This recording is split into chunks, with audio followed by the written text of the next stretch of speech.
So welcome back everyone. Once again, this is Kevin from CSMI in Australia. Today going to share a video with you on our new tracks. As usual, thank you for your question and comments on the previous one. If you have any, you can leave it in the comments below or email us at info.csmi.com.au.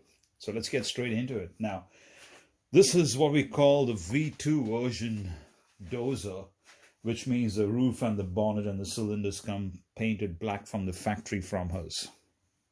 So it just gives it a more aesthetic look, like a real dozer, because you do have the versions where the bonnet is black and the cylinder and the roof is black. So that's the reason why we call it a V2.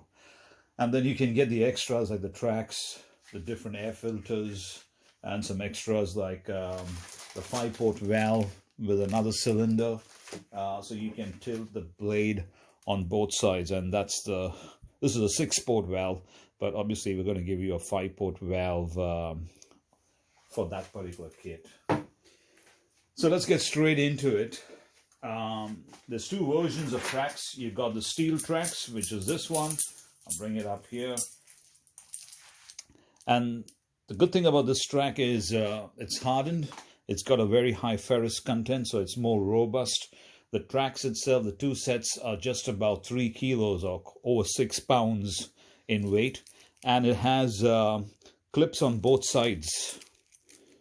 So the pins aren't going to fall out that easily unless you haven't clipped them properly. They're going to stay there and they're quite secure. They do have a hole in the center of the track, which the original tracks don't. And that basically prevents any stones from popping out, or helps the stones come out of the tracks if they actually get stuck in the drive sprocket. Now, I'm going to show you a simple way how to mount the tracks. It's quite simple. I've used an F-clamp, and what I've done is I've compressed it. And after it's compressed, I've actually drilled a hole, a 2mm hole. Let's get the camera a bit more closer so we can see what we're talking about. So I'm just going to get into focus. So I've drilled a hole straight from the casing into the chrome bar up here, and then compress the whole thing because there's a spring compressing against the idler wheel, and then use the F-clamp, compress it, and then put the same drill in there to hold it in location.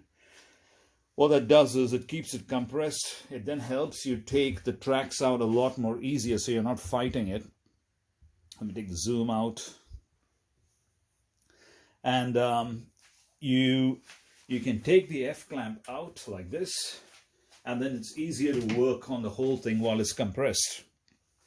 So the easiest way to do it is, because the chain is in the loop or the track's in the loop, you take it out from the front, it'll come off the idler wheel, come off the rear idler wheel, and then you put a packing and you punch the pin out, because you will have to take the pin out to be able to take the tracks out completely. The tracks will not slip directly over the drive sprocket, and you'll see what I mean when I say that when I put the other tracks on. So once you actually punch the pin out, you take the whole track out, and then you can feed the new track over the sprocket, and you can either choose to complete the join at the rear, which I think is a lot more comfortable. You got to lift the whole ripper up, and then you can comfortably put the pin up here and secure it up here, or you can do it in the forward, whichever one you think is easier. So once you've done that, this is what I would do. I would actually bring the tracks up here and then feed it over the drive sprocket like this.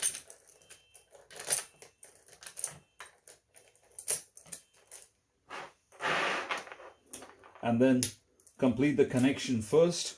Once the connection is complete, you can then actually put the F-clamp back again, compress it, and then take the pin out. And that will complete the assembly of the track, so you're not fighting it under tension. And it's also a safe way to do it, so spring doesn't bounce or you don't lose any pins or the clips. So, as usual, if you have any questions or comments, you can leave it down in the section below or email us at info@csmi.com.au. And thank you for watching.